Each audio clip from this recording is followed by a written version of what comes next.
High in the merciless Jotunheim mountains, where the wind howls like 1,000 wolves, a lone Norse warrior lies broken against the ancient stone. His leg, shattered in a deadly fall, threatens to make this desolate peak his final resting place. But fate weaves a stranger tale than death this day. In a hidden cave carved by long-forgotten glaciers, he discovers an impossible thing, a newborn babe wrapped in the still warm pelt of a great wolf. No tracks lead to this sanctuary, no mother's voice echoes in the bitter cold, only the child's. Quiet breathing and the warrior's labored gasps break the mountain's silence. What ancient mystery left this child in the realm of frost and stone? Before we dive deeper into this tale of survival, tell us where you're tuning in from. And if this story touches you, make sure you're subscribed, because tomorrow I've saved something extra special for you. The morning had promised glory. Bjorn.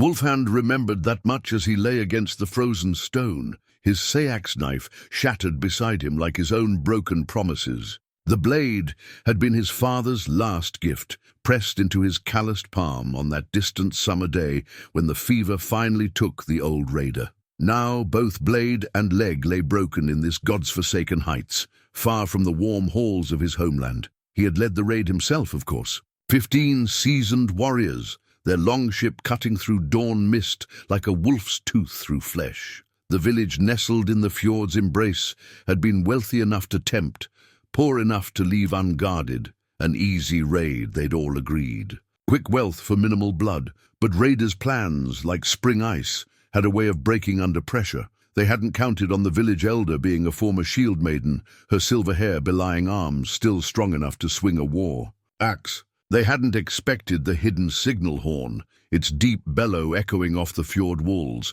and they certainly hadn't anticipated the mounted warriors appearing on the ridge above, cutting off their escape to the longship. Bjorn had made the choice, then one that seemed as inevitable as the tide. "To the mountains!" he'd roared, his voice carrying over the clash of steel and screams of the dying. "The high pass! They cannot follow with horses." Half his men had made it to the treacherous path before arrows began falling like deadly rain. The rest, Bjorn pushed away the memory of their final stands, their names already added to the songs that would be sung in Valhalla's endless feast. The climb had been brutal. 3 days of picking their way through paths better suited to goats than men, all while the pursuing warriors kept pace below, waiting for them to descend or die of exposure. Each night, huddled against the bitter wind, they'd seen the enemy campfires below, like stars fallen to earth to mock their predicament. On the 4th morning, they'd found the wolf tracks, not the usual prints of mountain wolves, but deeper, broader marks that spoke of beasts larger than any Bjorn had seen in his 40 winters. His youngest warrior, barely 17 summers old, had wanted to turn back. "The mountains have teeth," he'd whispered, eyes wide with the stories his grandmother must have told him. Bjorn had laughed then, clapped the boy on the shoulder, and reminded him that they all bore wolf's teeth around their necks.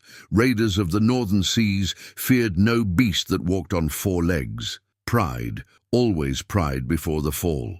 The path had narrowed to barely the width of a man's foot, the drop beside them plunging into clouds that hid the valley floor thousands of feet below. The wind howled with voices that almost seemed to form words, warnings perhaps that his pride chose not to hear. Then came the sound that would haunt Bjorn's dreams if he lived to dream again, the crack of stone giving way beneath his feet. He remembered reaching for the cliff face as he fell, remembered the sharp snap of his seax knife breaking against unyielding rock as he tried to use it as an anchor, remembered the sickening crunch of his leg meeting an outcropping that saved him from the final fall, but at a price that now threatened to be his death sentence. Hours had passed since then.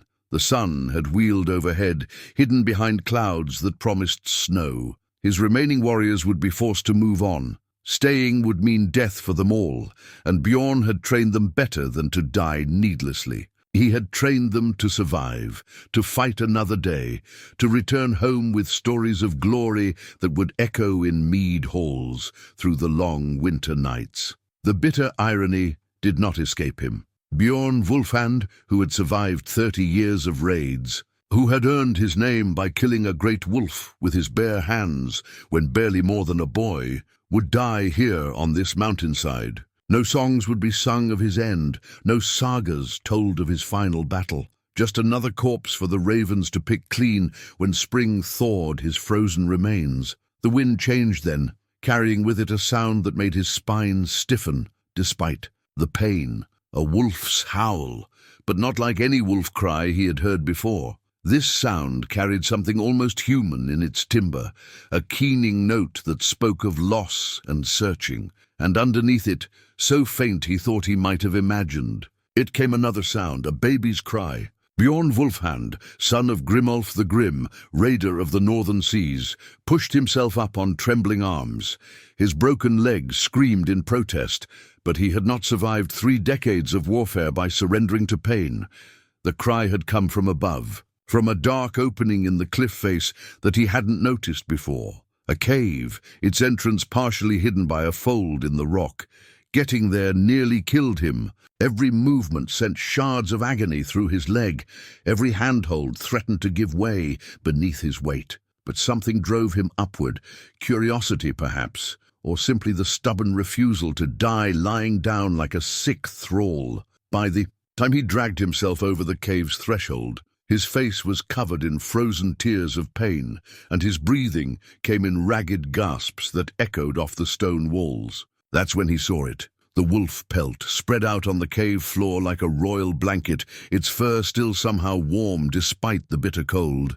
And wrapped within it, tiny fists waving at the cave's shadows, lay a newborn babe, its eyes the same, deep amber as the wolves that had tracked them through the mountains. Bjorn Wolfhand, who had raided 100 shores and sent scores of men to their deaths, reached out with trembling fingers to touch the child's cheek. The infant turned toward his touch, and in that moment, something shifted in the world's weaving. The wind's howl changed its tone, speaking now of choices and chances, of fates rewritten by simple acts of mercy. The broken warrior and the mysterious child, brought together by chance or the god's design, faced each other in the growing darkness. Outside, the storm gathered its strength, and somewhere in the distance, wolves began to sing. Pain has a way of sharpening the mind, of cutting through the fog of fear and indecision like a well-honed blade. As Bjorn examined his shattered leg in the cave's dim light, each throb of agony brought with it a clarity he hadn't felt since the fall. The break was bad. He could see where the bone pressed against the skin from the inside, creating a pale tent in his flesh that threatened to tear open at any moment. He'd seen enough battlefield injuries to know that such breaks often meant death, or at best, the loss of the limb. But here, high in these ancient mountains, with a mysterious child to protect, neither option was acceptable. The babe watched. Him with those strange amber eyes, utterly silent now, as if understanding the gravity of their situation. "Well, little wolf cub," Bjorn muttered, his voice rough from hours of pain. "Shall we see if these old hands remember their healing work?" The child's only response was to clutch tighter at the wolf pelt that, despite all logic, still radiated warmth like a banked fire. Bjorn turned his attention to the cave itself, hoping to find something he could use as a splint. The space was larger than it had first appeared, stretching back into darkness that seemed to swallow his gaze. Near the entrance, scattered bones caught his eye. Not human, thankfully, but the remains of what must have been a massive wolf. The bones were old, yellowed with age, but still sturdy. As he reached for a promising-looking rib bone, his hand brushed against something carved into the cave wall. Squinting in the fading light, he could make out the edges of ancient runes, their shapes unlike any he had seen in his raids across the northern seas. They seemed to shift as he looked at them, as if trying to form words his mind could almost grasp. The wall felt warm beneath his fingers, despite the bitter cold that crept in from outside. For a moment, he could have sworn he heard whispers in that strange warmth, voices speaking in a language that belonged to the time when wolves walked as men and gods still walked the earth. A sudden gust of wind brought him back to his immediate Concerns. Night was coming, and with it, the kind of cold that killed even the hardiest warriors. He needed to set his leg before the swelling made it impossible. Working quickly but carefully, Bjorn used his remaining knife to scrape the old wolf bone clean. The bone was curved just enough to cup the back of his leg, and more importantly, it was strong enough to support his weight, if he survived setting the break. "You might want to look away, little one," he told the infant, though those uncanny eyes remained fixed on his every movement. From his belt pouch, he pulled out the strips of leather he used for emergency repairs to his gear. These would have to serve as bindings. What happened next was a lesson in pain that even Bjorn's long years of battle hadn't prepared him for. Setting a broken leg alone, using only what he could find in a frozen cave, went beyond mere agony. Each movement was a negotiation with unconsciousness, each adjustment of the bone a battle against the darkness that threatened to swallow him. He bit down on a stick of wood until his jaw ached, muffling the screams that tried to tear their way free. The last thing they needed was to attract attention, whether from the pursuers below or whatever creatures ruled these heights. Throughout it all, the baby remained eerily quiet, watching with those wolf-amber eyes that seemed to glow in the deepening gloom. Only once, when Bjorn finally managed to pull the bone straight with a sickening crunch, did the child make a sound, a soft whimper that echoed the pain in Bjorn's own throat. As he wound the leather straps around his leg, securing the wolf bone in place, Bjorn became aware of something strange. Where his blood had dripped onto the cave floor, small symbols were appearing, as if being drawn by an invisible hand. They resembled the runes on the wall, but these seemed to move with purpose, forming patterns that made his eyes hurt if he looked at them too long. The wind outside had changed its voice again, becoming a chorus of howls that seemed to come from everywhere and nowhere at once. The baby stirred in its wolf pelt wrapping, making small movements as if in response to some unheard melody. "There's power in blood on stone," Bjorn remembered his grandmother saying, back when he was young enough to sit at her feet and listen to the old stories. The mountains remember every drop spilled upon them, and sometimes, if the gods will, they use that blood to write new tales. As if in response to the memory, the runes on the floor flared with a pale blue light that cast strange shadows on the cave walls. In those shadows, Bjorn could almost see shapes moving. Wolves running through ancient forests, women dancing under moon-dark skies, children being born with eyes that glowed like amber flames. The light faded as quickly as it had appeared, leaving Bjorn to wonder if loss of blood had caused him to hallucinate. But when he looked down at his freshly splintered leg, he noticed something that couldn't be explained away so easily. The pain had diminished to a dull throb, and the angry red swelling that had been spreading from the break was already beginning to fade. He looked at the child, who met his gaze with an expression that seemed far too knowing for one so young. "What manner of magic have we stumbled into, little wolf cub?" he whispered. The only answer came from outside the cave, where the storm was gathering its strength. The wind's howl had taken on a desperate edge, as if trying to warn them of something approaching. Or perhaps, Bjorn thought as he tested his bandaged leg, it was urging them to move before they were found. Either way, he knew they couldn't stay in the cave much longer. Night was falling, and with it would come a cold that even the mysterious warmth of the wolf pelt might not be able to ward off. They would need to find better shelter, somewhere more defensible. As Bjorn gathered his strength for what lay ahead, he noticed more runes appearing on the cave walls, these ones glowing with a faint red light that reminded him of embers in a dying fire. They seemed to point deeper into the cave, suggesting a path he hadn't seen before. Sometimes his father had told him the only way to survive is to move forward, even when every step promises pain. Bjorn Wolfhand wrapped the child more securely in its enchanted pelt, checked his splint one final time, and prepared to discover just how much truth lay in those words. The deeper passages of the cave defied natural law. Bjorn had explored enough coastal caves during his raids to know that they should have grown colder as they ventured further from the entrance. Instead, A peculiar warmth seemed to pulse from the very stone, growing stronger with each limping step he took. The child in his arms had fallen into a peaceful sleep, still wrapped in that impossibly warm wolf pelt.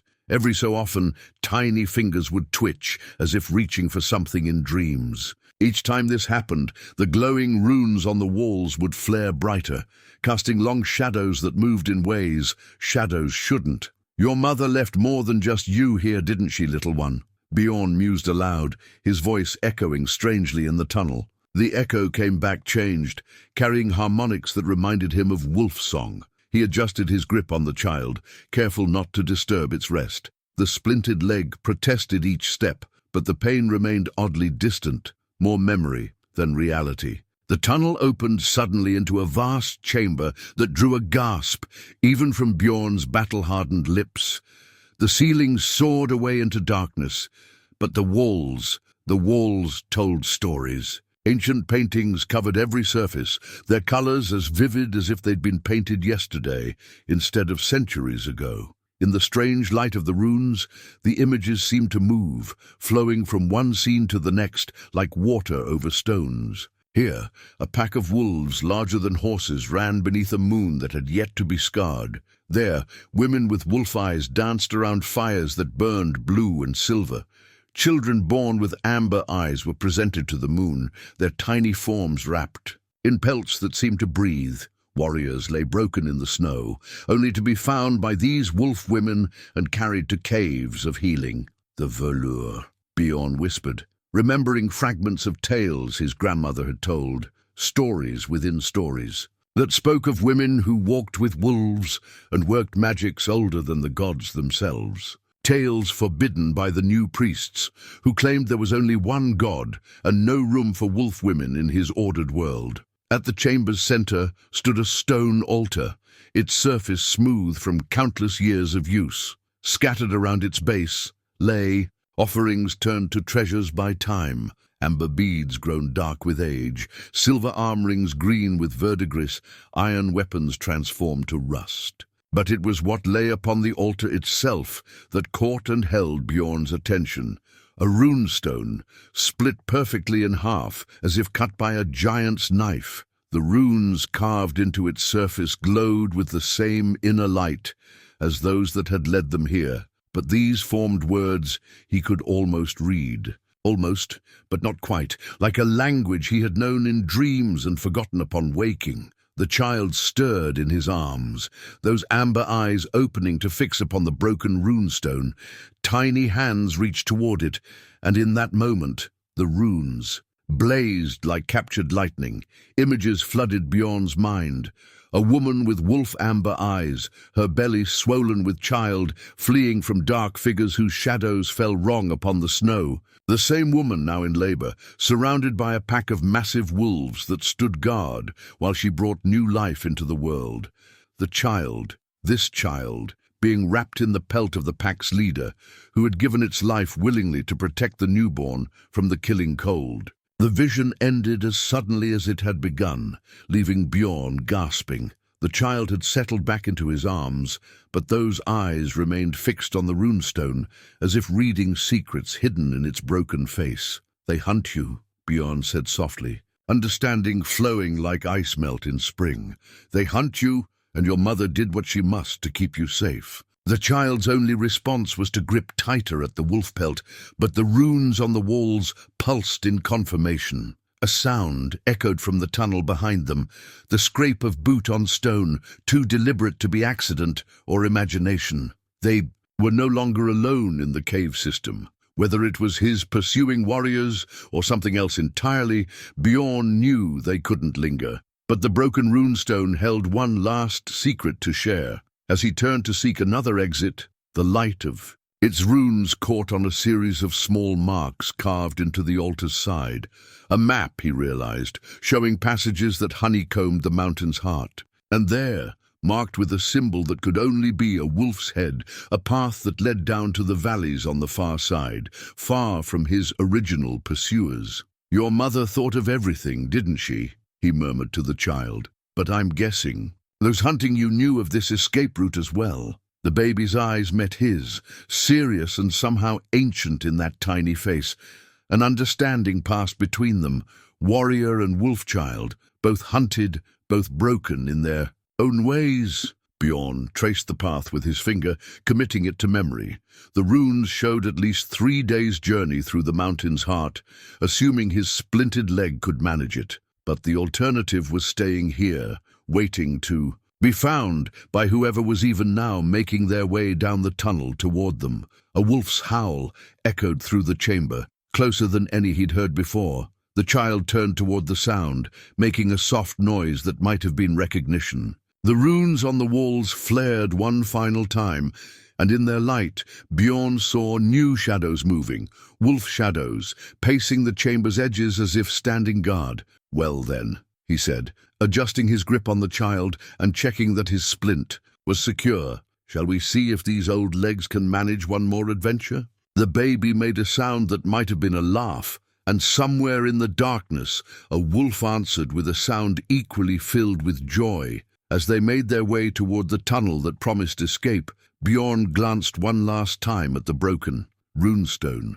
In the fading rune light, he could have sworn he saw a woman's face watching them, a face with wolf-amber eyes filled with both sadness and hope. Then the shadows shifted, and the chamber returned to darkness, leaving warrior and child to find their own path through the mountain's ancient heart. The mountain's heart beat in rhythms older than time. Bjorn felt it through the soles of his boots, a slow pulse that seemed to match the sleeping child's breath against his chest. The tunnel they followed twisted like a serpent's path, but the glowing runes remained steady, lighting their way with that strange, silvery radiance. His splinted leg had settled into a pattern of manageable pain, each step accompanied by a grunt he couldn't quite suppress. The wolf bone pressed against his flesh, and with each touch came flashes of memory that weren't his own, running through ancient forests, hunting beneath moons now long dead, singing songs that could shake the stars from their seats in the sky. The child stirred, one tiny hand escaping the wolf pelt to grasp at empty air. Around its wrist, previously hidden by the fur, glinted a silver bracelet sized for an infant's arm. Half of a matching set, Bjorn realized, remembering the vision of the mother's flight. His free hand went to a pouch at his belt, fingers brushing against something he'd gathered from beside the altar. Its twin, sized for a woman's wrist. "Your mother left us breadcrumbs, little one," he murmured. "The question is, are we the only ones following them?" As if in answer, a distant sound echoed through the tunnel behind them, the metallic ring of a sword striking stone, followed by a curse in a language that made the runes on the walls dim momentarily. Not his pursuing warriors then, but something else, something that knew these tunnels and the powers they contained. The child's eyes opened, amber irises almost glowing in the rune light. A low whimper escaped its lips. Not of hunger or discomfort, but of recognition. Whatever pursued them, the babe knew its voice. Bjorn increased his pace despite his leg's protest. The tunnel branched ahead, one path leading up, the other descending deeper into the mountain's roots. The runes marking the wolf's path pointed downward, but something made him hesitate. Years of raidcraft had taught him to trust his instincts about pursuit and ambush. He pressed his hand against the wall, feeling the warmth that pulsed through. The stone, the child mimicked his gesture, tiny fingers splaying against the ancient rock. For a moment, nothing happened. Then, like ripples spreading across a still pool, the stone seemed to shiver beneath their combined touch. New runes blazed to life, these burning with a fierce red light that spoke of warning and danger. They formed images rather than words, figures in hooded robes descending the lower path, carrying curved blades that drank light rather than reflected it. They moved with purpose, as if they knew exactly where the tunnel led. "They know your mother's path," Bjorn told the child, "which means we can't follow it." The baby's eyes met his, showing a comprehension that should have been impossible in one so young. A decision formed in Bjorn's mind, born of decades surviving battles where retreat meant life and pride meant death. He turned toward the ascending tunnel. It wasn't marked on the runestone's map, which meant it either led to a dead end or to paths so secret they couldn't be trusted to even magical stone. Either way, it offered what they needed most: uncertainty. Hunters couldn't follow a path. They couldn't predict. The new tunnel was narrower, forcing Bjorn to turn sideways in some places to squeeze through with his precious burden. The air grew colder, then suddenly warmer, carrying scents that made no sense this deep in the mountain. Pine sap, spring flowers, fresh fallen snow. The runes here were different, more ancient if that was possible, their light a deep purple that reminded him of the sky just before dawn. They emerged into a small chamber that couldn't exist. Its walls were translucent crystal, showing glimpses of other tunnels and chambers beyond, like looking through layers of ice. In the chamber's center hung a silver pendant, suspended in midair as if held up by invisible threads. The child reached for it immediately, making soft sounds of distress until Bjorn carefully approached. The pendant was beautiful in its simplicity. A wolf's head carved from a single piece of silver, its eyes set with tiny amber stones that matched the child's exactly. "Your mother's?" Bjorn asked softly. The baby's response was to grab the pendant the moment it was within reach. The instant those tiny fingers closed around the silver, the crystal walls blazed with light, and Bjorn found himself falling into another vision. A woman ran through summer forests, laughing as wolves loped beside her. Her hair was the color of ravens' wings, her eyes the same amber as her child's. Around her neck hung the pendant, marking her as something special even. Among the wolf women, she sang as she ran, and where her bare feet touched earth, flowers bloomed out of season. The scene shifted. The same woman, older now, her face lined with worry. She stood before a circle of robed figures, her hand protectively over her swollen belly. "The child is mine," she declared, her voice ringing with power. "You have no claim to it, no matter what the old prophecies say." "All children of the blood are ours," replied a voice like winter wind through dead branches.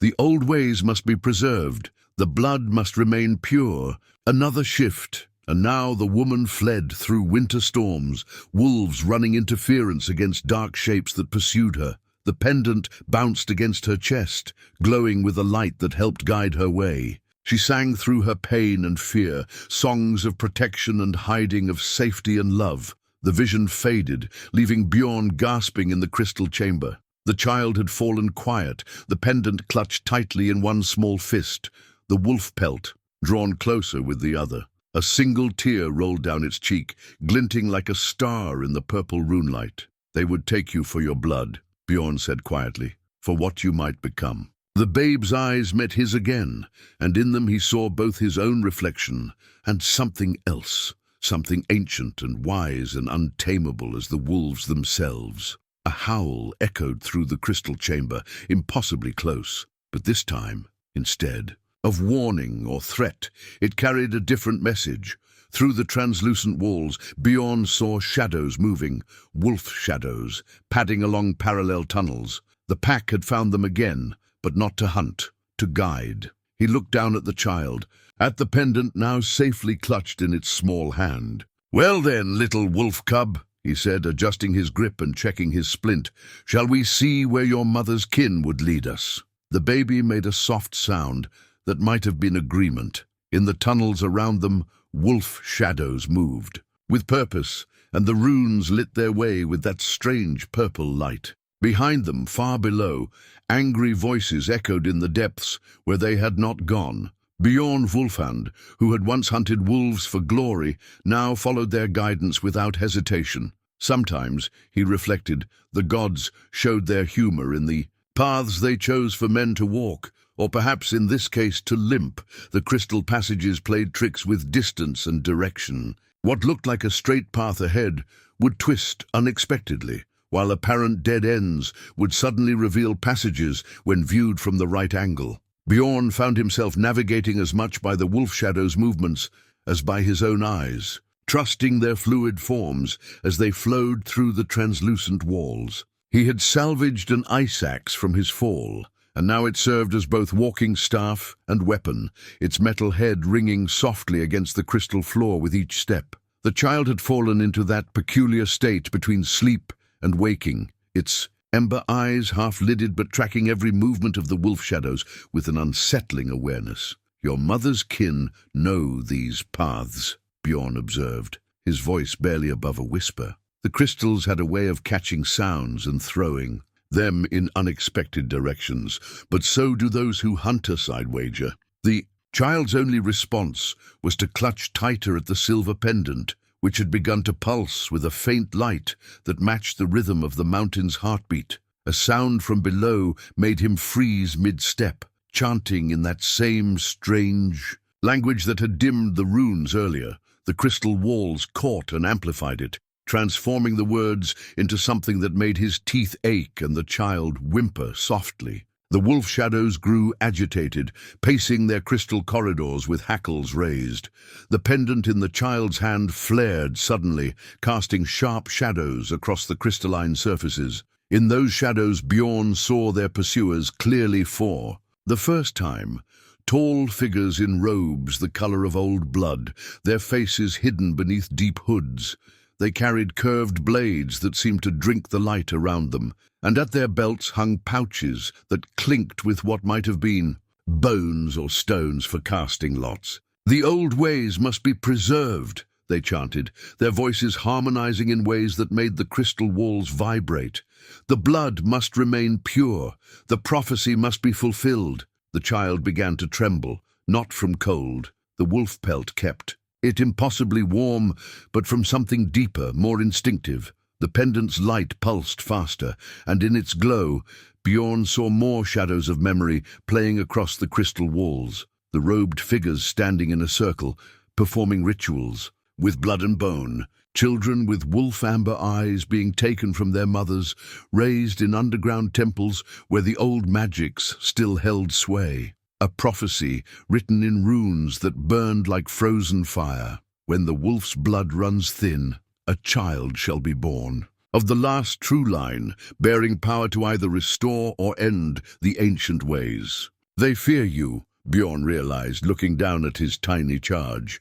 "They fear what you might choose to become." The baby's eyes met his, showing that same impossible understanding. The pendant's light steadied, forming a gentle glow that seemed to push back against the darkness seeping up from below. A wolf's shadow pressed against the crystal beside them, larger than the others. Its amber eyes matched the child's exactly, and when it threw back its head in a silent howl, the pendant's light traced a path ahead, a narrow crack in the crystal that would have been invisible otherwise. Bjorn understood immediately. The hunters below would expect them to keep climbing, trying to stay ahead of the pursuit. This hidden path led sideways and down, crossing through the hunters' likely route, but potentially bypassing them entirely. It was a desperate gamble, the kind that either ended in victory songs or funeral dirges with nothing in between. The crack was narrow, too narrow for a man of Bjorn's size to pass normally,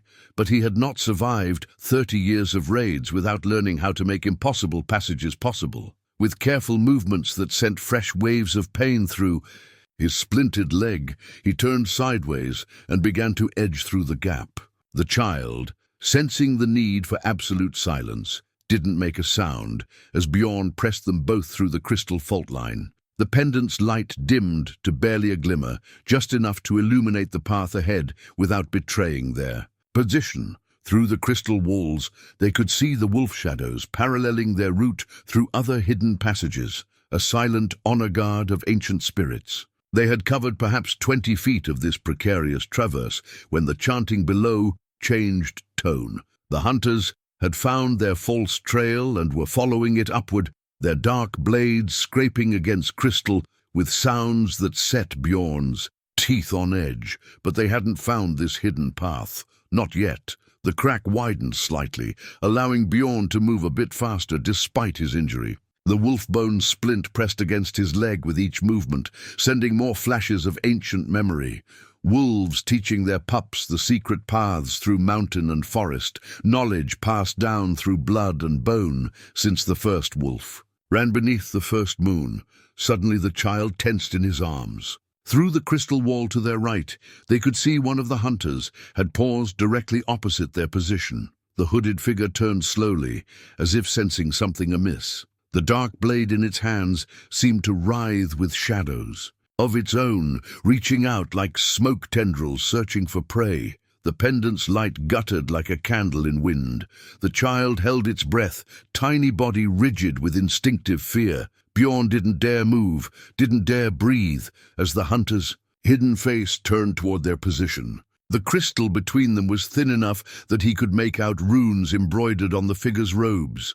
Runes that spoke of binding and containment, of power taken and stored for darker purposes.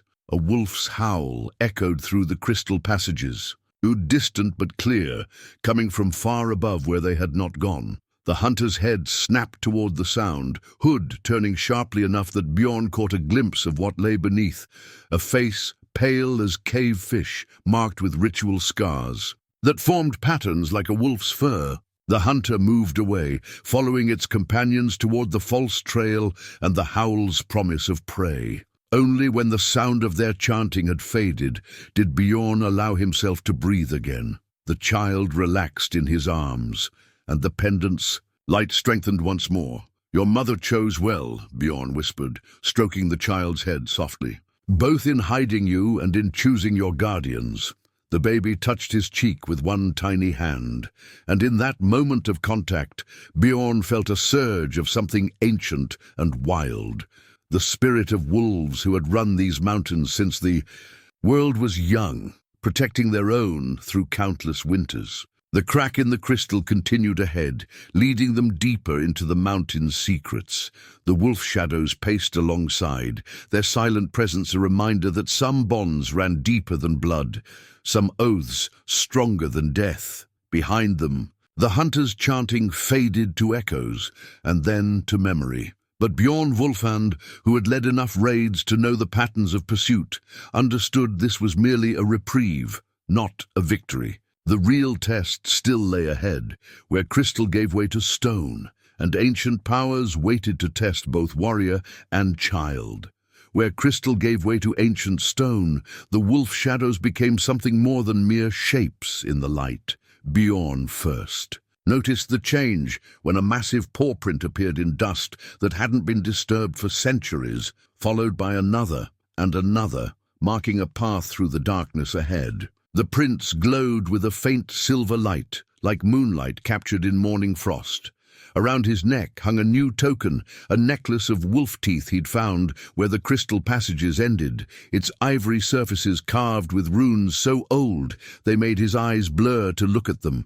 The child had reached for it the moment it caught the pendant's light, and when Bjorn lifted it from its resting place, the teeth had clinked together with sounds like tiny bells. "Your mother's people left markers for those who know how to read. Them," he told the child, who watched the glowing paw prints with those unsettling amber eyes. The babe had not cried once since they'd found each other, had not made a sound of complaint despite hours of harsh travel. Instead, it seemed to be listening to voices Bjorn could only barely perceive, whispers in the stone, songs in the shadows. The passage they followed sloped steadily downward, but not toward the hunter's chants, which had faded to nothing in the hours since their narrow escape. This path felt older, worn smooth by the passage of countless feet, both human and wolf, over thousands of years. Here and there, ancient carvings decorated the walls,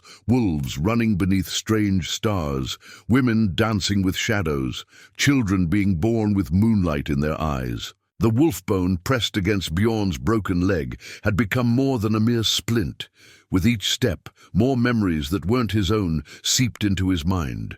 Running with the pack beneath aurora-lit skies, teaching pups the songs that could call. Down the moon, standing guard, while wolf women performed rituals in stone circles older than the gods themselves. A sound echoed through the passage, not the hunter's chants this time, but something wilder, more primal, a wolf's howl, closer than any they'd heard before. The child stirred in Bjorn's arms, making a soft sound that might have been an attempt to answer. The silver pendant glowed brighter, and the teeth of the necklace chimed together like tiny bells calling to their kin.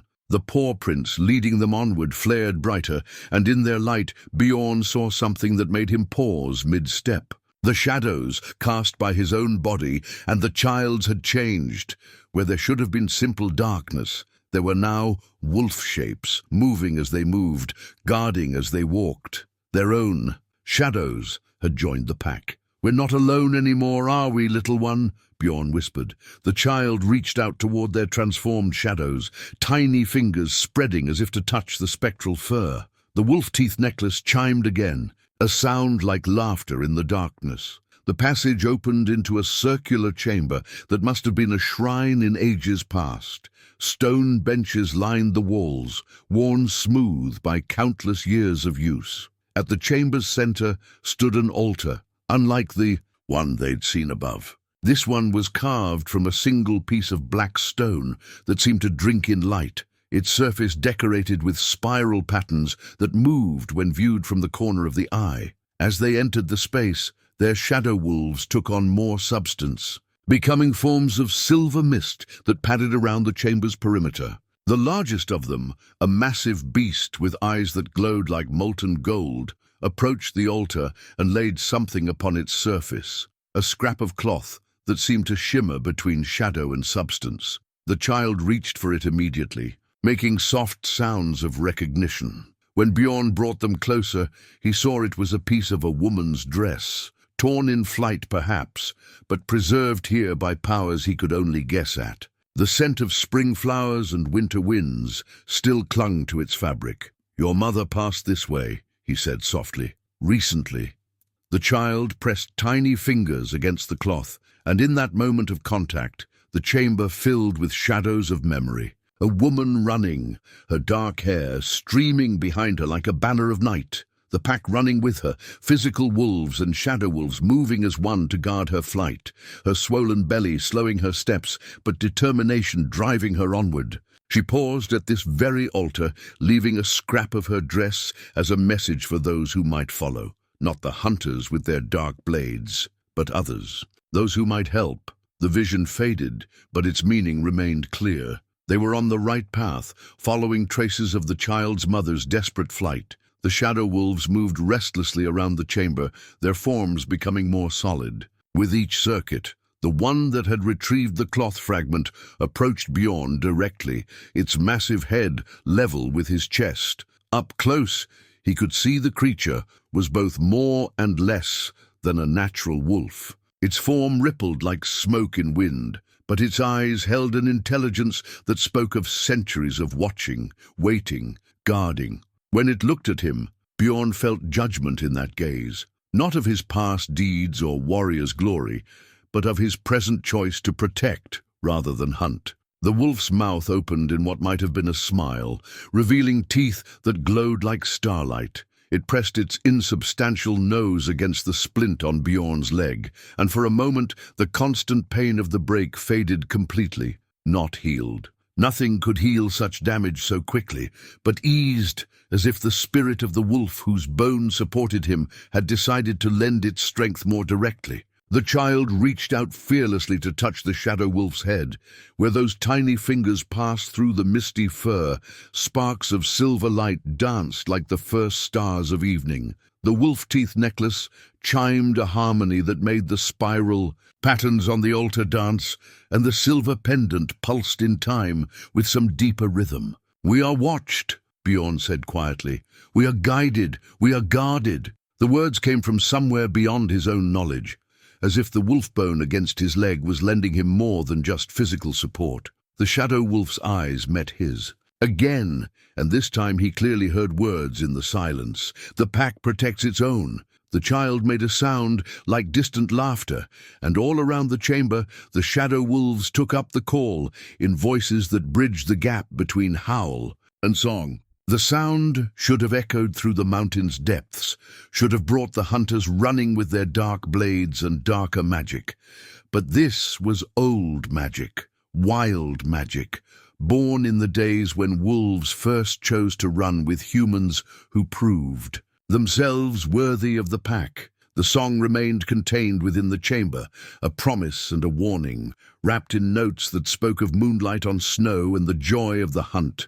When the last notes faded, the shadow wolves had taken up positions. Around them, an honor guard of smoke and starlight, ready to guide them deeper into the mountain's secrets. The child settled against Bjorn's chest, one hand clutching the scrap of its mother's dress, the other still tangled in the wolf pelt that had become as much a part of their journey as the spectral pack itself. They moved on, warrior and child, led by shadows that were becoming more real with each step. Behind them, the black altar stood witness to another chapter in an ancient story, one of pursuit and protection, of blood and choice, of wolves who walked in shadow and the children born to bridge worlds. The mountain's heart lay deep within. They emerged from the shadows like winter's teeth, 7 robed figures carrying curved blades that drank the heartstone's light. Their hoods were pushed back now, revealing faces marked with ritual scars that mimicked wolf fur patterns, their eyes dark pits that had forgotten how to reflect starlight. Around each hunter's neck hung a horn carved from human bone, marked with curse runes that made the shadow wolves bristle. "The child of prophecy," spoke their leader, her voice carrying echoes of forgotten winters. "The last pure blood of the wolf mothers. Step aside, crippled one. This task is beyond your understanding." The scars on her face formed more complex patterns than her followers, a record of rituals performed and powers bound to her will. Bjorn shifted his stance, keeping his injured leg braced against a ridge of stone that rose from the chamber floor. The child in his arms remained eerily silent, those amber eyes studying the hunters with an intensity that belonged to a much older soul.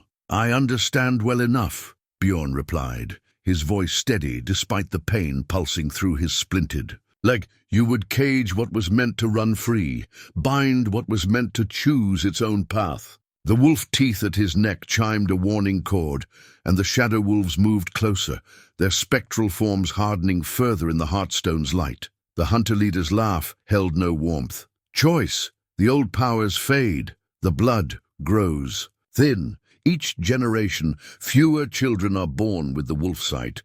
The old magics die, while wolves are hunted from the mountains, and you speak of choice." She raised her dark blade, and shadows writhed along its edge. "We preserve what remains. We keep the ancient ways pure. Through chains," Bjorn challenged. "Through stealing children and binding spirits?" The wolf bone against his leg burned, cold, sharing memories of others these hunters had taken. Young ones torn from their mothers, raised in underground temples where sunlight never reached, and wolves' songs were twisted into submission. "The wolf mothers grew weak," another hunter spat. "They forgot their purpose, let their blood mix with common stock.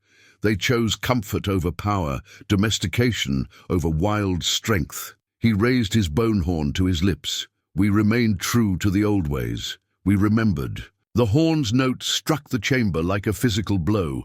The shadow wolves snarled, their forms wavering as ancient magics warred. The Heartstone's light flickered, and for a moment Bjorn saw the hunters as they saw themselves, preservers of a dying tradition, desperate to maintain what they believed was pure. But then the child moved in his arms, one tiny hand reaching toward the Heartstone. The crystal's light steadied, then grew stronger. The wolf pelt, wrapped around the babe, began to shine with its own inner light, and suddenly Bjorn understood what the hunters could not. "You preserved the forms," he said, his voice carrying in the vast chamber, "but forgot their meaning. The first wolves chose to run with humans, chose to share their magic, their wisdom. The wolf mothers didn't weaken the blood. They honored that first choice, that first gift freely given." The shadow wolves howled their agreement, the sound shaking dust from ancient stalactites. The hunter leader's face twisted in fury, her blade rising higher. "Fool, you know nothing of our ways, our struggles to keep the old powers alive." "I know the difference between protection and possession," Bjorn answered. The wolf teeth chimed. Again, and this time their song carried voices, the spirits of every wolf that had given its tooth to safeguard the wolf mother's line. Between guidance and chains, the hunter leader's blade began to move in patterns that left trails of darkness in the air. Her followers spread out, their bone horns raised to their lips.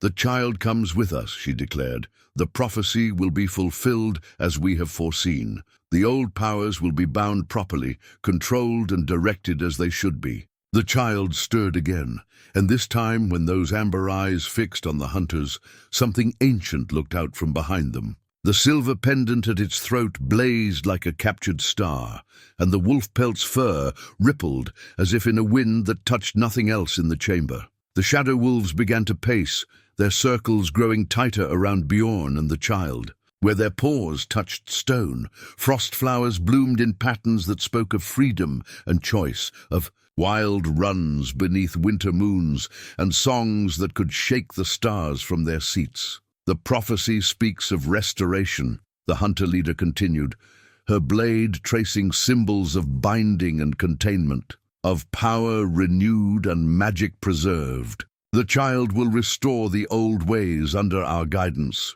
"No," Bjorn said softly, understanding flowing through him like spring melt. "The prophecy speaks of choice, of renewal, yes, but not as you imagine it." The wolf bone pressed against his leg shared one final memory, the pack leader's willing sacrifice, giving its life and power not to bind, but to protect until choice could be made. The hunter leader's patience broke. Her blade swept down, trailing shadows like winter storm clouds. "Enough! The child comes with us, and you, crippled one, will feed the dark powers we serve." But before her blade could complete its arc, before her followers could sound their cursed horns, the child lifted its tiny hands toward the heartstone. That crystal's light exploded outward, filling the chamber with radiance that cast no shadows. For in that moment, the shadow wolves became fully solid, their spirit forms manifesting as physical bodies of silver-white fur and starlit eyes. The hunter's blades struck nothing but empty air as the pack moved with impossible speed, placing themselves between the threat and their chosen charges. The bonehorn's notes died stillborn as teeth that bridged the gap between spirit and flesh snapped them into splinters. The hunter leader fell back, her scarred face twisted in disbelief. "Impossible. The spirit wolves cannot take physical form in this age. The power is too weak, the connections too frayed." "The connections were never broken," Bjorn said, understanding the truth that the hunters had forgotten. "Only changed. Growing, adapting, like all living things must." The child in his arms laughed then, the first true laugh he had heard from it, and the sound carried echoes of wolf song and human joy combined. The pack moved forward as one, their forms blazing with the Heartstone's light, their eyes holding centuries of wisdom and wild freedom. They were the proof of what the hunters had forgotten, that the strongest bonds were those chosen freely, that the purest magic was that which adapted and grew. The final confrontation was about to begin, ancient powers against ancient powers, in the depths of a mountain that remembered when wolves first chose to walk with humans who proved worthy of their trust. Chamber vast enough to hold longships in its shadows. Here the very stone pulsed with a warm, living light that ebbed and flowed like tides of the northern seas. At the chamber's center floated a massive crystal, the Heartstone, suspended in mid-air by forces older than the first winters. Frost. Bjorn's splintered leg trembled as he stepped into this sacred space, not from pain, but from the power that thrummed through the wolf bone against his flesh. The shadow wolves moved ahead of them, their misty forms gaining substance with each step closer to the Heartstone. The child in his arms had gone completely still, those amber eyes fixed on the floating crystal with an intensity that spoke of recognition. "Your mother's people built this place," Bjorn said softly, his voice absorbed by the chamber's vastness. "Or perhaps they found it, in the days when the world was younger." The wolf teeth at his neck chimed in harmony with the Heartstone's pulse, and in that resonance he saw visions of the chamber's past. Women with wolf eyes dancing beneath the floating crystal, their movements weaving spells that kept the balance between human and wild. Children being presented to the Heartstone, their futures read in the patterns of light that played across its faceted surface. And deeper memories, the first wolves choosing to walk beside humans, sharing their magic and wisdom in exchange for companionship that transcended the boundaries of flesh and spirit. The largest of their shadow wolf escorts approached the heart. Stone, its form now almost completely solid. Where its paws touched the chamber floor, frost flowers bloomed in patterns that spoke of ancient summers. The wolf threw back its head and howled, a sound that contained entire sagas of memory and meaning. The heartstone responded, its light shifting to match the silver-blue glow of the wolf's spectral form. Within the crystal's depths, images began to form. A line of wolf women stretching back through centuries, each carrying a portion of wild magic in their blood. The line grew fainter with each generation, the connection to the ancient powers diminishing like stars, fading at dawn. Until the child's mother, her image appeared in the crystal, clearer than all who came before. In her, the old blood ran strong again, the magic of wolf and woman balanced perfectly. The hunters appeared in the vision, their dark blades raised. In ritual, their chants speaking of prophecies and purification. They had seen her power, recognized what it meant, a chance to restore the old ways, but perhaps not in the manner they desired. The child stirred in Bjorn's arms, reaching toward the heartstone, with tiny fingers that sparked with silver light. The crystal's glow intensified, and new images formed. The mother heavy with child, seeking sanctuary in the mountain's heights. The wolves, both physical and spiritual, gathering to protect her as she brought new life into the world. The choice she made, wrapping her child in the pelt of the pack's leader, hiding the babe where old magic still held sway. She defied them, Bjorn realized, watching the scenes unfold. She chose freedom over their traditions, love over their power. The shadow wolves moved closer, their forms now as solid as any living beast. The one wearing the pack leader's shape pressed against Bjorn's side, lending strength to his injured leg. The child touched the wolf teeth necklace, and suddenly Bjorn understood its true purpose. These were not trophy teeth taken from slain wolves. They were freely given, each one carrying a portion of its donor's spirit and power. A gift from the pack to those they chose to protect, passed down through generations of wolf women until it found its way to them. The heartstone's light shifted again, and now Bjorn saw possible futures flowing like water across its crystalline faces. In one, the hunters captured the child, raising it in their underground temples to serve their vision of the old ways. That future showed a world where wild magic was bound and controlled, where wolves served as mere tools for human ambition. In another future, the child grew free, learning to balance the human and wild aspects of its nature. This path showed wolves running beneath open skies, their songs calling down stars to dance in northern lights. It showed the old magic renewed, but not chained, flowing freely between human and wolf, between civilization and wilderness. The shadow wolves began to pace around them in a circle, their movements forming patterns that matched the heartstone's pulsing light. The wolf bone splint pressed against Bjorn's leg, burned cold then hot, sharing more memories. The pack leader's willing sacrifice, knowing its pelt would protect the child, not just from cold, but from those who would twist its destiny. You chose me, Bjorn said suddenly, understanding blooming like dawn after longest night.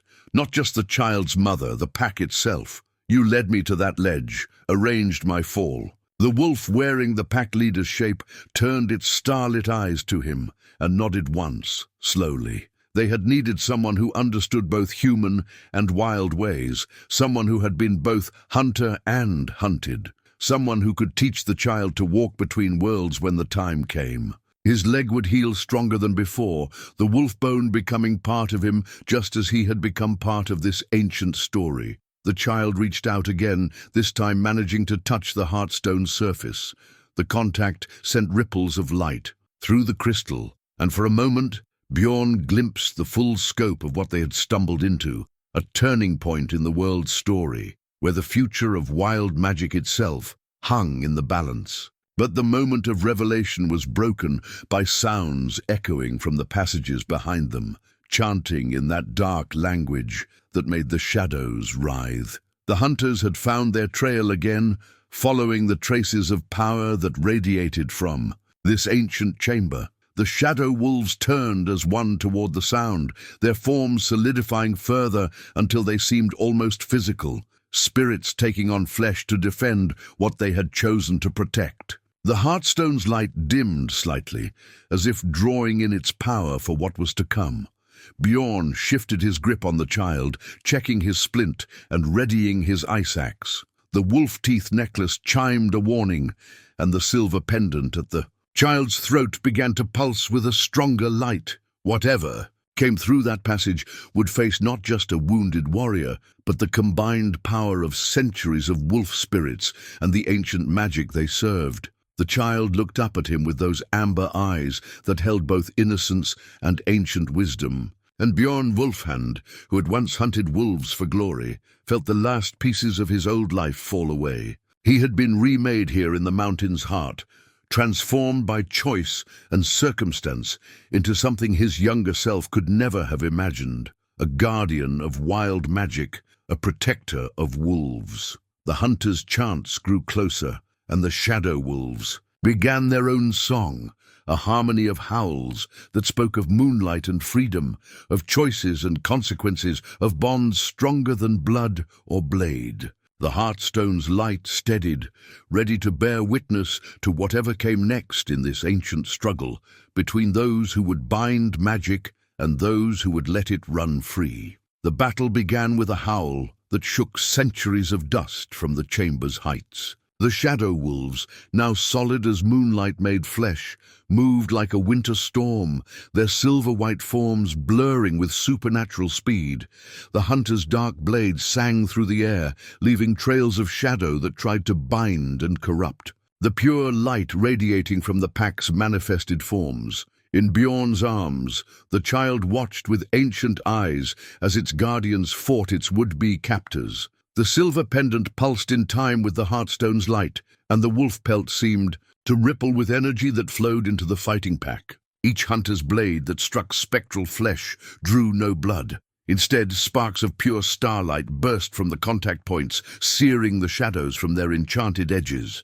The hunter leader's voice rose in desperate chants, her scarred face twisted with fury as she realized their weapons held no power here. "The blood!" she screamed to her followers. "Use the blood!" From beneath their robes, they drew small vials filled with dark liquid that seemed to writhe within its glass prison. Wolf blood, Bjorn realized with sudden understanding.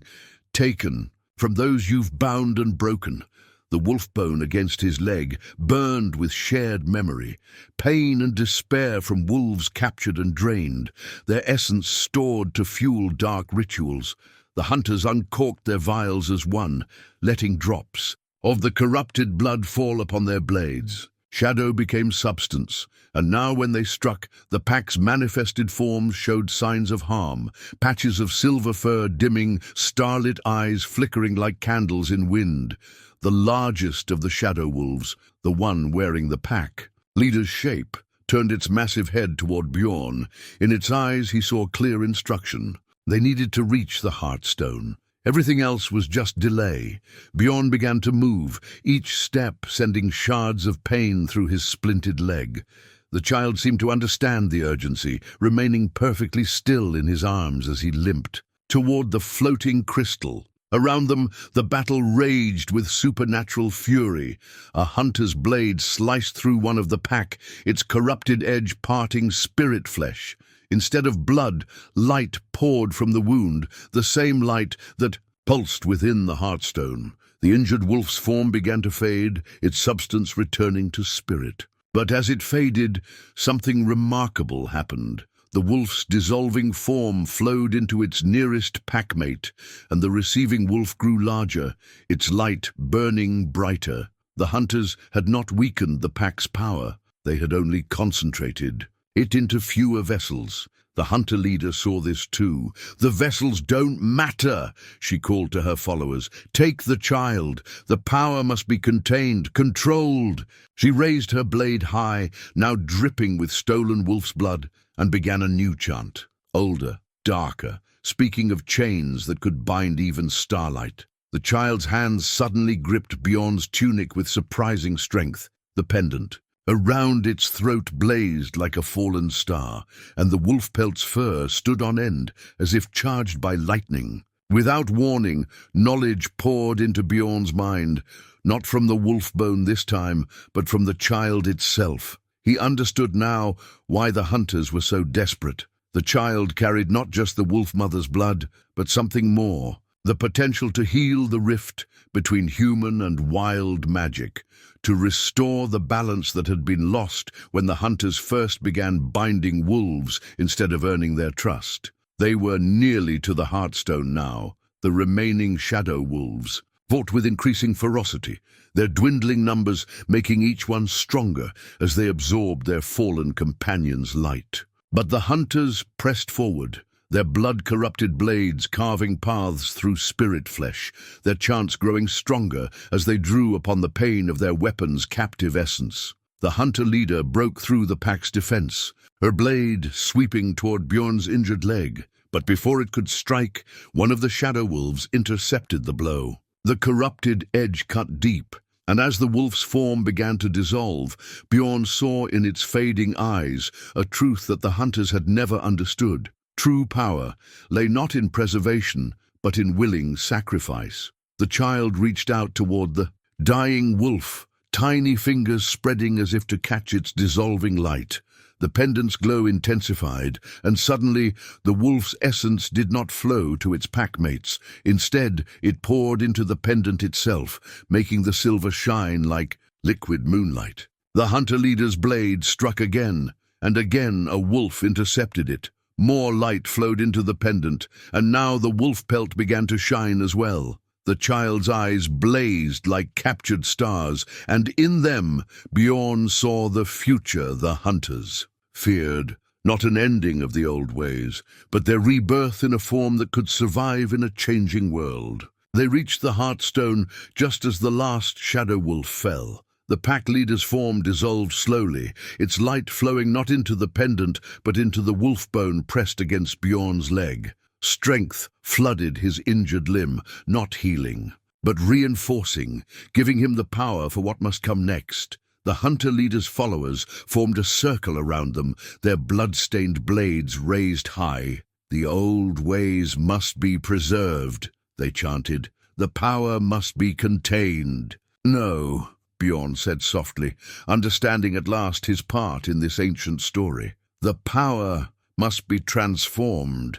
He touched the Heartstone with his free hand, keeping the child cradled close with the other. The crystal surface felt like ice and fire combined. The child pressed its own tiny palm against the stone, and in that moment of dual contact, the chamber exploded with light. The hunters' chants turned to screams as their corrupted blades began to crack, the stolen wolf blood within them turning to pure radiance that burned away centuries of darkness. The hunter leader's voice rose in one final curse, but it was too late.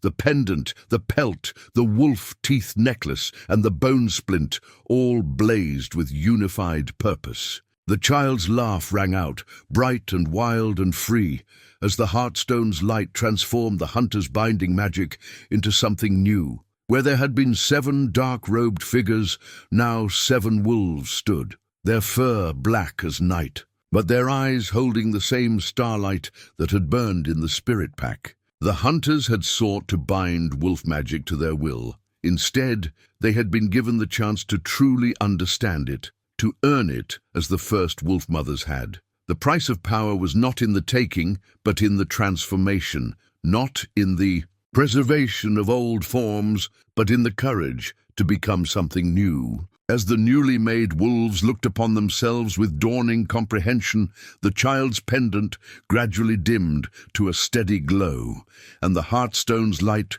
returned to its gentle pulse. The old magic had not ended. It had evolved, as all living things must, and in Bjorn's arms, the child of prophecy born to bridge worlds smiled at what it had helped create. The storm struck without warning, as if the mountain itself had exhaled winter's fury. Winds howled through the ancient chambers, carrying snow that had no business being so deep underground. The 7 newly made wolves huddled together, their dark fur rimed with frost, learning in their first hours of transformation what it truly meant to feel cold through a wolf's hide. Bjorn pulled the child closer, grateful for the wolf pelt's endless warmth. The Heartstone's light had dimmed to a faint pulse, spent by the powerful magic it had just channeled. In that dim glow, he watched the former hunters struggle with their new forms, their movements still awkward as they adjusted to 4 legs instead of 2. "The price of understanding," he murmured to the child, "is often paid in discomfort." The babe's amber eyes tracked the wolf's movements with ancient wisdom, while its tiny fingers played with the silver pendant, now cooled but still thrumming with absorbed spirit power. The bone pressed against his leg shared a new memory. The first winter after wolves chose to run with humans, when both species learned to rely on each other for warmth and survival. But this storm carried more than natural chill. The very air crystallized with each breath, forming patterns of ice that spoke of malevolent purpose. A sound echoed through the chamber, not the storm's howl, but something deeper, something older. The newly made wolves raised their heads in instinctive response, their first authentic wolf behavior since their transformation. They knew that sound, not from their brief time as wolves, but from centuries of hunting them.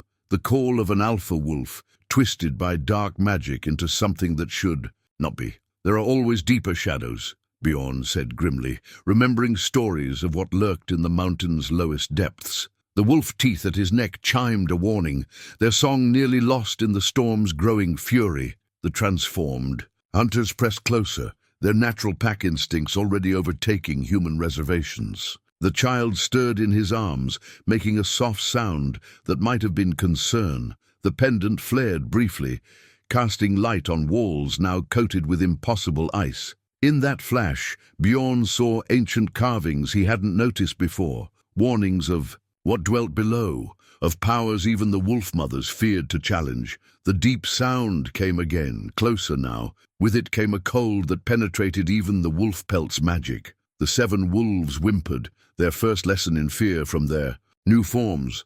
But instead of scattering, they moved to surround Bjorn and the child, bodies pressed together for warmth and protection. "You begin to understand," Bjorn told them, seeing in their starlit eyes the first glimmer of what the original wolf mothers had known. Strength lay not in dominance, but in unity. Not in binding power, but in sharing it. The Heartstone's light dimmed further as the chamber's temperature plummeted.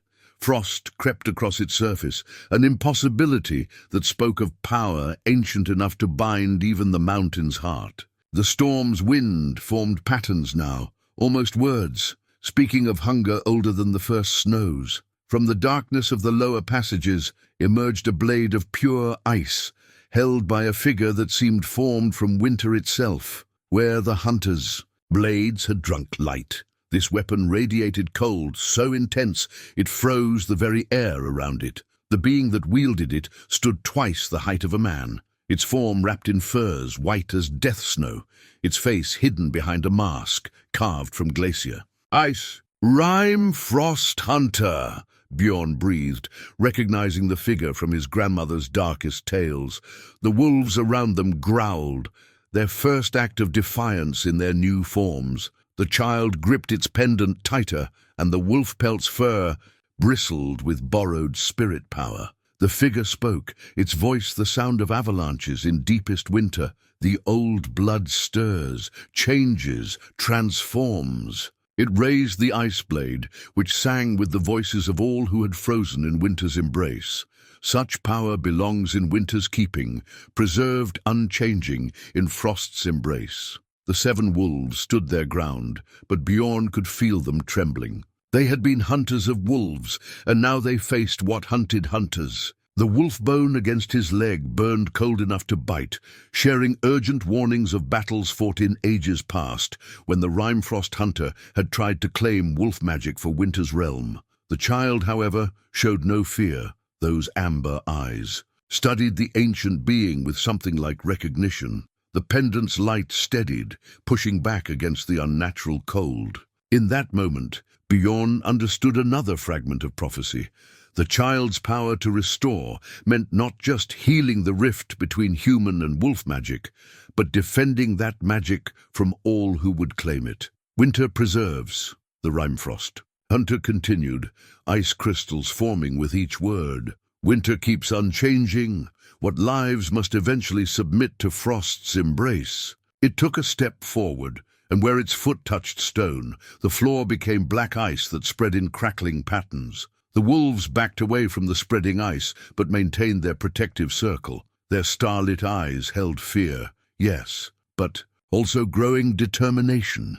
They had sought to preserve the old ways through force. Now they faced what true stagnation looked like. The child reached out toward the heartstone, tiny fingers spreading as if to catch its fading light. The pendant blazed suddenly, and with it the wolf-teeth necklace and bone splint added their stored spirit power. The pelt's fur rippled with energy that flowed into the 7 wolves, strengthening their new forms with the essence of all the shadow wolves who had sacrificed themselves in battle. Bjorn felt understanding flow through the wolf bone into his mind. Winter's power lay in preservation, in the unchanging moment between heartbeats. But life's power lay in adaptation, in the constant dance of transformation that even Winter could not truly stop.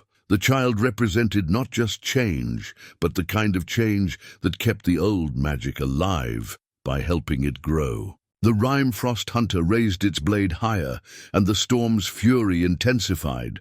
But now the wolves stood firmer, their borrowed spirit power protecting them from the killing cold. Their eyes blazed brighter, reflecting not just starlight now, but the first defiant flames of dawn.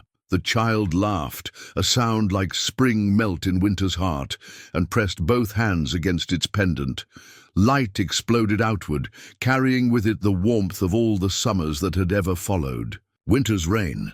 The 7 wolves threw back their heads and howled, not with the voices of newly made wolves, but with the power of all the spirit pack that had merged with their transformed flesh. The battle for the mountain's heart was about to begin anew. Not between hunters and wolves this time, but between the force that would keep all things frozen in time's embrace and those who understood that even ice must eventually flow like water. In the chamber's heart, where magical energies clashed. Like storm fronts, a single stone began to glow, not with the Heartstone's living pulse, nor with the cold radiance of the Rimefrost hunter's power, but with a deeper light that spoke of truth older than winter itself. The Truth Stone, half buried in the chamber's floor, had awakened to bear. Witness, the Rimefrost hunter paused in its advance, ice blade lowering slightly as ancient protocols demanded recognition of the stone's authority.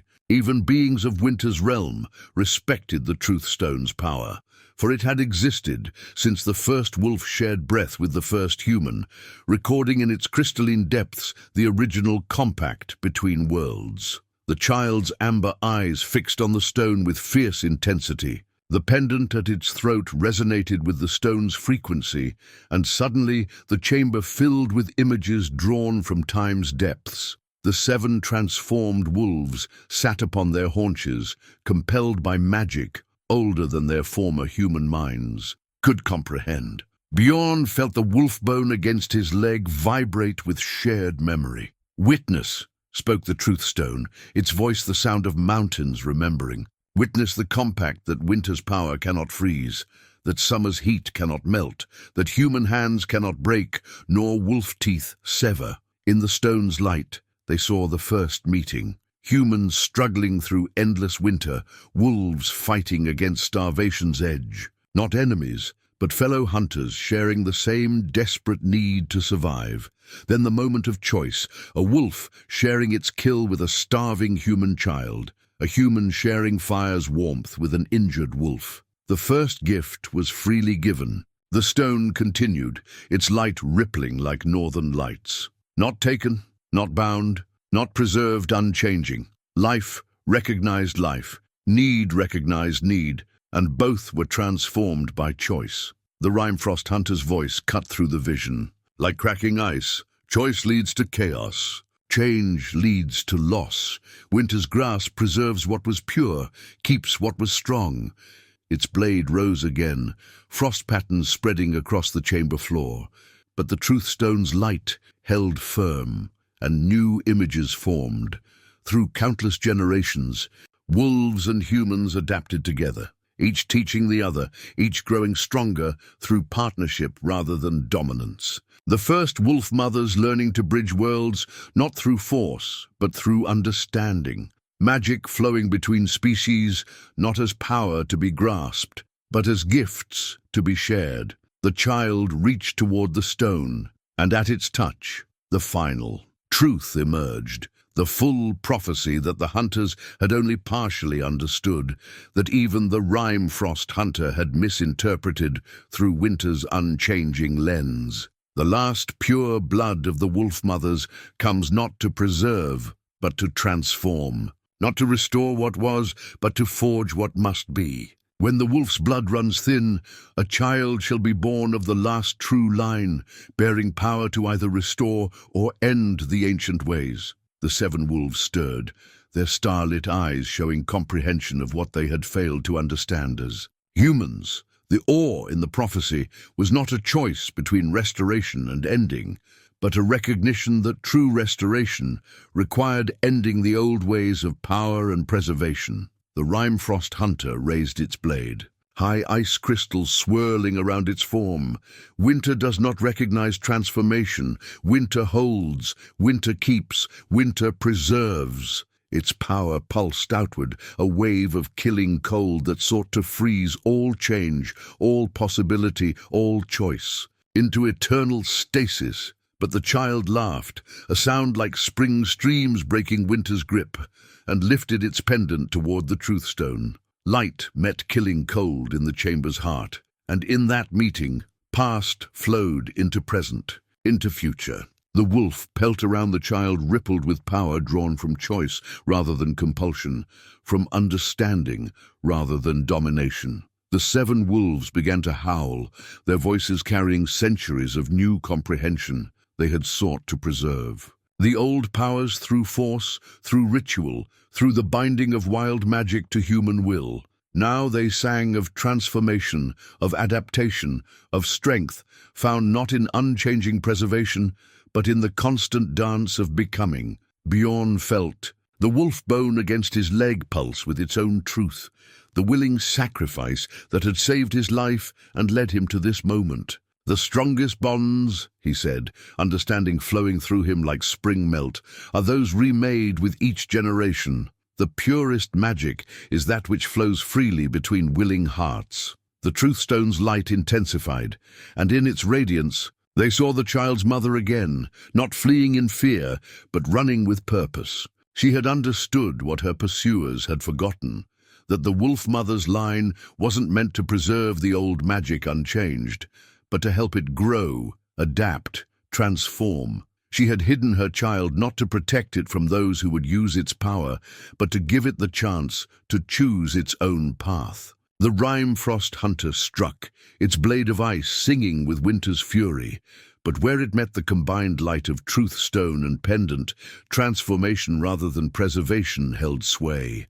Ice became water, water became mist, mist became morning. Dew. The hunter's mask of glacier ice began to crack, revealing a face that had forgotten it could change. Winter's power lies not in endless freezing, the truth stone proclaimed, but in the promise of spring that follows. Wolf magic lives not in binding spirit to form, but in the choice to run together beneath changing skies. Human strength grows not from controlling power, but from learning to dance with forces wild and free. The child pressed its free hand against the wolf pelt, and suddenly the chamber filled with spirit light as bright as dawn. The shadows of all the wolf mothers who had come before swirled around them, not as powers to be bound, but as wisdom to be shared. The seven wolves' eyes blazed brighter as they finally understood their transformation not as punishment, but as opportunity to learn what they had forgotten. The Rime-Frost hunter stood frozen, not by cold, but by comprehension. Its blade of ice melted into a stream of pure light that flowed into the truth stone, adding winter's wisdom to the compact. Seasons must change for life to flourish. Even ice must remember how to flow. The prophecy speaks true. The stone's voice echoed through time itself. The old ways end, so that new ways may grow. The pure blood transforms, so that all blood may strengthen. The wolf mother's line continues not through preservation, but through perpetual renewal. The child's eyes met Bjorn's, and in them he saw the future taking shape, a world where magic flowed free as winter wind, where wolves and humans ran together beneath endless skies, where power came not from binding, but from sharing the truth. Stone's light began to fade, its witness born, its wisdom shared. But the chamber held one final transformation, one last truth to be revealed. For as the seven wolves stood transformed by understanding, as the Rime-Frost hunter bowed to change's necessity, the child's pendant began to pulse with a rhythm that matched the beating of all their hearts combined. The path to the sacred site wound upward through the mountain's ancient throat, marked by stones that held memories of every sacrifice made in the name of transformation. Each step revealed fragments of those who had walked this trail before, wolf mothers leading their children to destiny, hunters who had learned wisdom's price, beings of winter who had remembered how to thaw. The seven wolves led the way, their dark fur now streaked with silver, where spirit light had marked them. Their movements had grown more natural, each step showing greater acceptance of their transformed nature. The Rime-Frost hunter followed behind, its frozen form slowly melting into something that bridged the gap between winter's grasp and spring's promise. Bjorn's splinted leg burned with each step, the wolf bone sharing memories of other climbs, other choices, other moments when the boundary between human and wolf blurred into something new. The child in his arms had fallen silent, those amber eyes fixed on something distant, as if watching futures unfold like northern lights across time's dark canvas. They passed beneath an arch of ancient stone, carved with a single blade of ceremonial, iron that had drawn blood from both human and wolf veins. The ritual dagger still hung there, suspended by magic older than the mountain itself, its edge sharp, with centuries of purpose. The sacrifice was always willing, Bjorn murmured, understanding flowing through the wolf bone into his mind. Never taken, only offered. The child's tiny fingers reached toward the blade, and in that moment, the pendant's light revealed tracks. In the dust, paw prints and footprints side by side, leading upward toward transformation's peak. The seven wolves paused, their starlit eyes reflecting recognition of what lay ahead.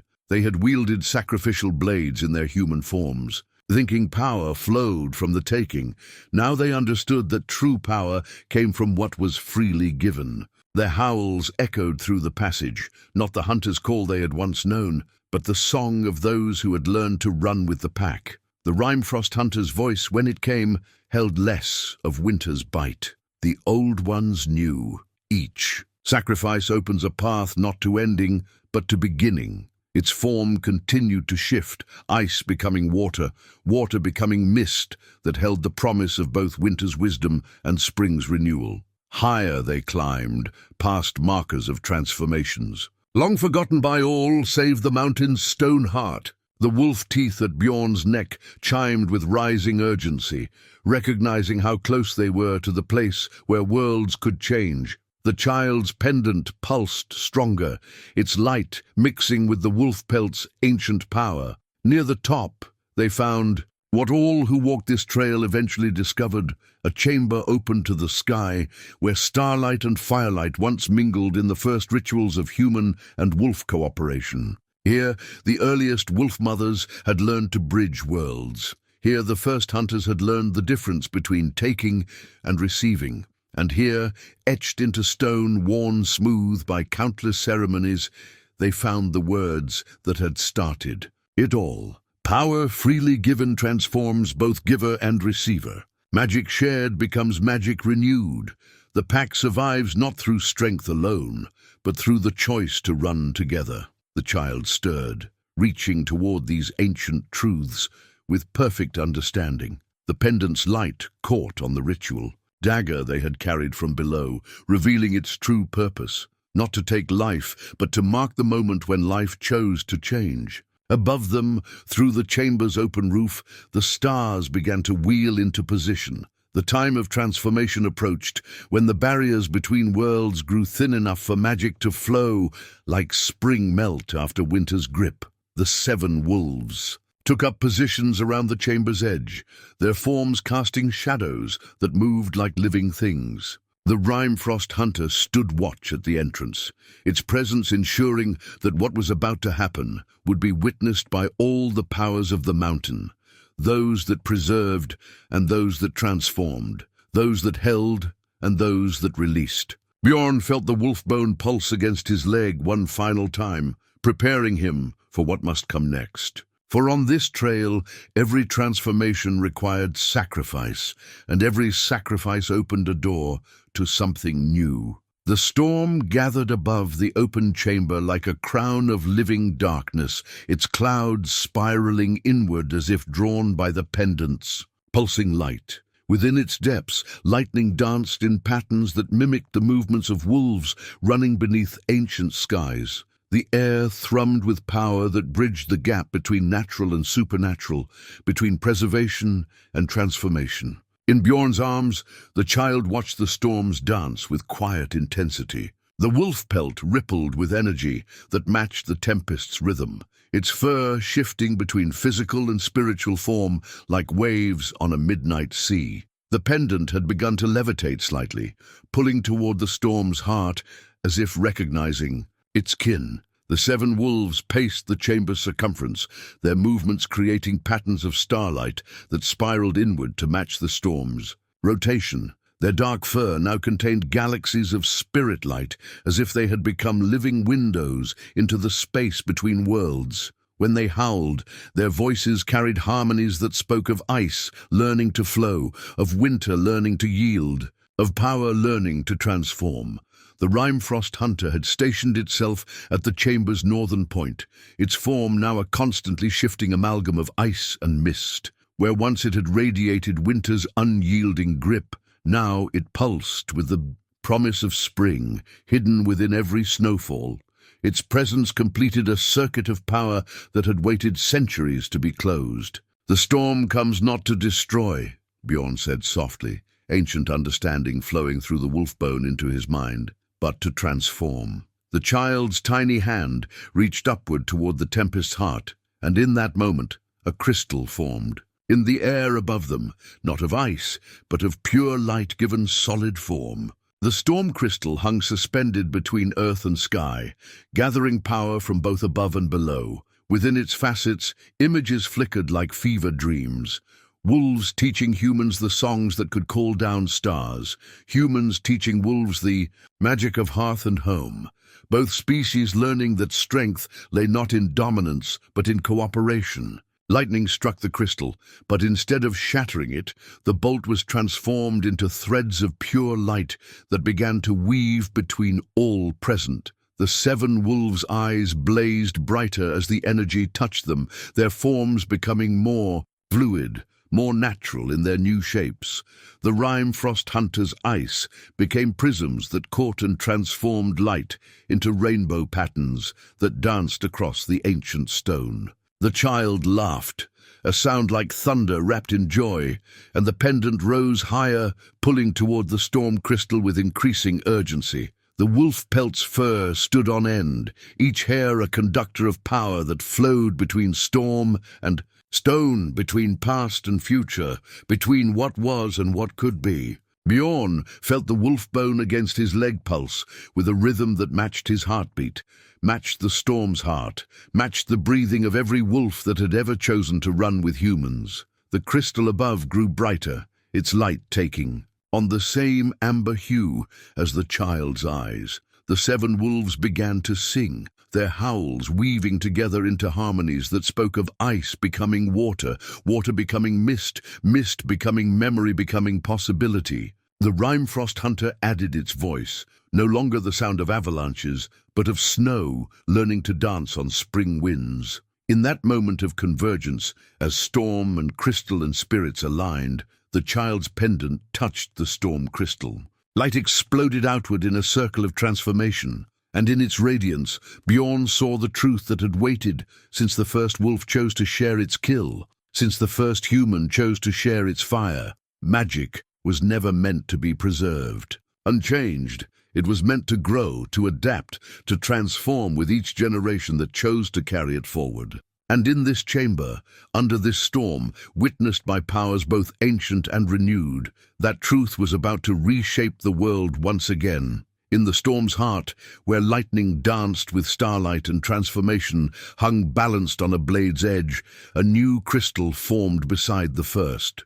The choice stone, clear as truth and dark as possibility, showed within its depths the paths that lay before them. The child's amber eyes reflected both crystals, seeing what had been and what could be. The first path shimmered with familiar power, the old ways preserved, magic bound by ritual and rule, wolves and humans connected through carefully controlled ceremonies. This was the path the hunters had sought, the future the Rime-Frost hunter had tried to freeze in place, a path of certainty, of preserved power, of magic carefully contained and passed down unchanged through generations. The second path rippled, like water in spring thaw, magic flowing free as storm wind, the boundaries between wolf and human becoming fluid, power shared through choice rather than ceremony. This was the path the child's mother had glimpsed, that the shadow wolves had died defending, a future of constant transformation where each generation would rediscover and reshape the ancient bonds in their own way. The seven wolves circled. Closer, their starlit eyes fixed on both possibilities. They had sought the first path in their human forms, believing preservation meant survival. Now, wearing wolf shapes given by transformation's touch, they began to understand the cost of keeping things unchanging. The Rime-Frost hunter spoke, its voice now carrying echoes of spring beneath winter's whisper. Even ice must remember how to flow. Even winter must yield to spring's touch. The choice lies not between preservation and change, but between death in stasis and life in transformation. The child reached toward both crystals, tiny fingers spreading as if to grasp each possible future. The pendant pulsed with increasing urgency, and the wolf pelt rippled with power drawn from centuries of willing sacrifice. In that moment, Bjorn felt through the wolf bone against his leg what choice truly meant. Not a single moment of decision, but a continuous choosing to remain open to change. The storm above intensified, its spiral tightening around the chamber. Like a crown of lightning, the seven wolves began to howl, not with their old voices that commanded, but with new voices that invited. The choice stone's facets caught their song and showed new possibilities. Wolves and humans running together beneath endless skies, each generation finding its own way to bridge the gap between worlds, magic flowing like water between those who chose to share its power. The prophecy speaks of restoration or ending, Bjorn said softly, understanding flowering like spring buds after winter's sleep. But perhaps restoration can only come through ending the old ways of binding and controlling, so that new ways of sharing and transforming can begin. The child laughed, a sound like ice breaking up on a spring river, and pressed, one hand against the wolf pelt, the other still reaching toward the hovering crystals. Light exploded from the pendant, connecting with both storm crystal and choice stone in a network of pure radiance. In that light, a figure began to form, the child's mother, her wolf amber eyes holding both wisdom and hope. The choice was never yours alone to make, little one, she said, her voice carrying echoes of wolf song. It belongs to all who would share in magic's flow. The true power lies not in deciding between paths, but in choosing to keep choosing, day after day, generation after generation.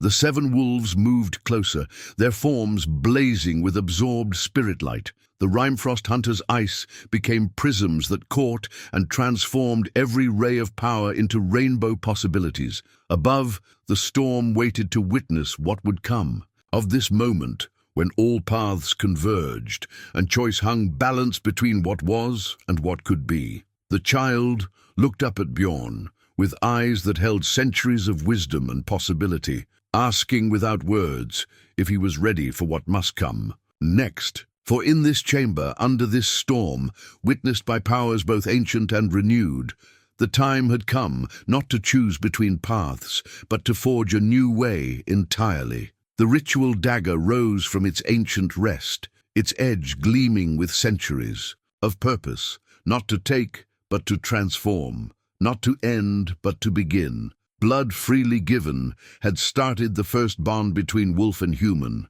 Blood freely given would forge this new path between preservation and change. The child's mother's spirit moved closer, her form wavering between woman and wolf, as fluid as the magic they sought to unleash. All transformation requires sacrifice, she said, her voice carrying harmonies of both human speech and wolf song. But sacrifice is not loss, it is change, freely chosen. Bjorn understood what was required. The wolf bone against his leg had never been meant to merely heal. It had been preparing him for this moment, teaching him through shared memory what it meant to give of oneself to create something new. The 7 wolves sensed it too, moving to form a perfect circle around him and the child. The Rimefrost hunter raised its hands, no longer wielding winter's blade, but shaping the very essence of transformation. Snow began to fall within the chamber. Not winter's killing frost, but the kind of snow that protected spring seeds until they were ready to grow. Each flake caught the light from storm crystal and choice stone, becoming prisms of possibility. The child reached for the ritual dagger with perfect understanding in those amber eyes. The pendant pulsed with a rhythm that matched every heart. In the chamber, and the wolf pelt's fur moved like aurora in night winds. This was what the prophecy had truly meant.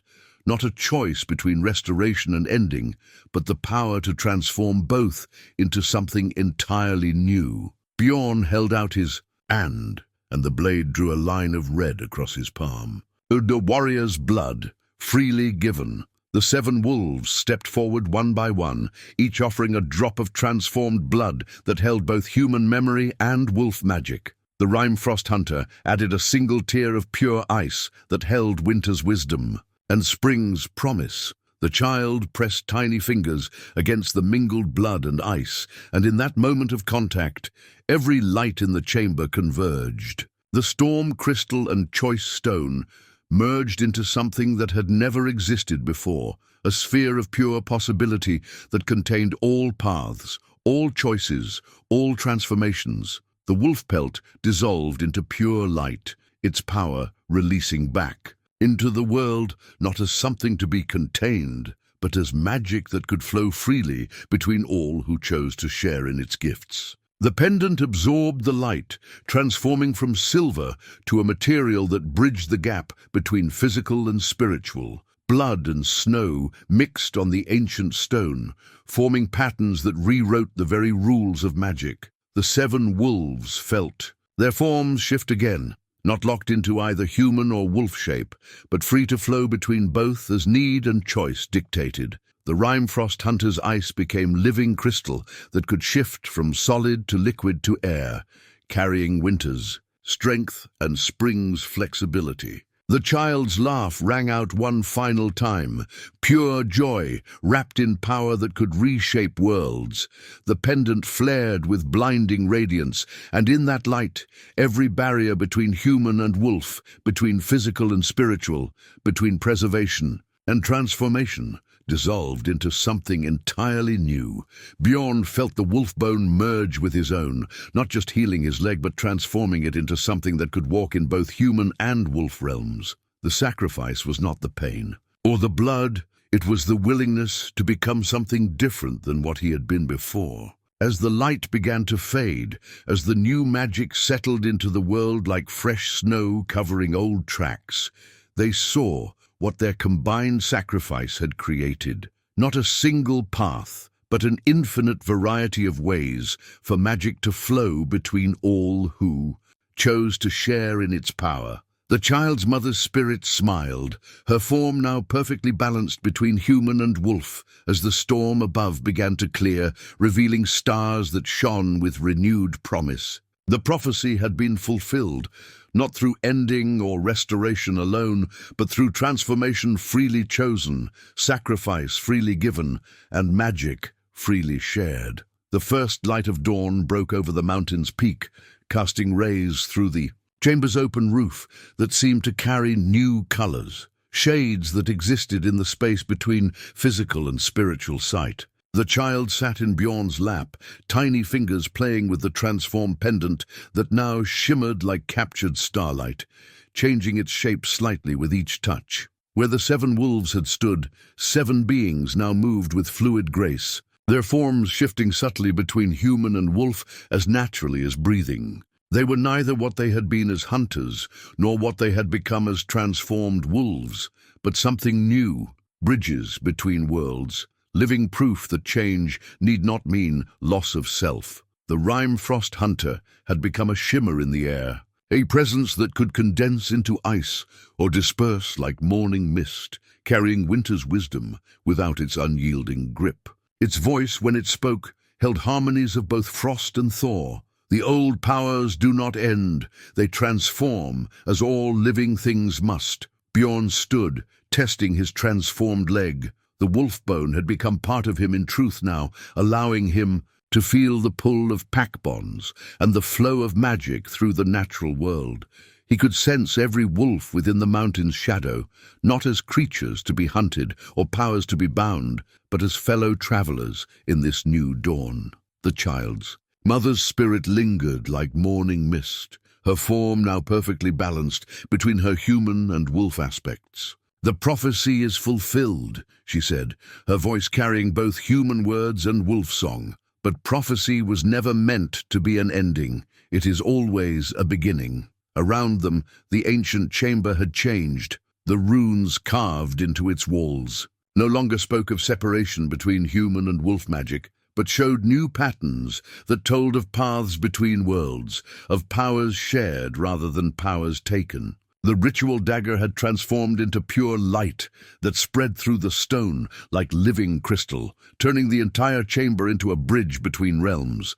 The child laughed, the sound carrying both human joy and wolf song, and at that signal, magic began to flow outward from the mountain's peak, not in a flood that would overwhelm the world below, but in countless small streams that would find those ready to forge their own connections between worlds. Dawn's light strengthened, and with it came the first howls from the valleys below, wolves singing not with submission or dominance, but with the joy of new possibilities. Human voices joined them, not in mimicry, but in harmony, as the transformed magic awakened new understanding in all it touched. The child's mother smiled one last time before her spirit began to fade with the morning mist. "Now," she said, her voice carrying the promise of all dawns to come, "now the true work begins, for magic, like love, must be chosen anew each day." They stood together, warrior, child, transformed hunters,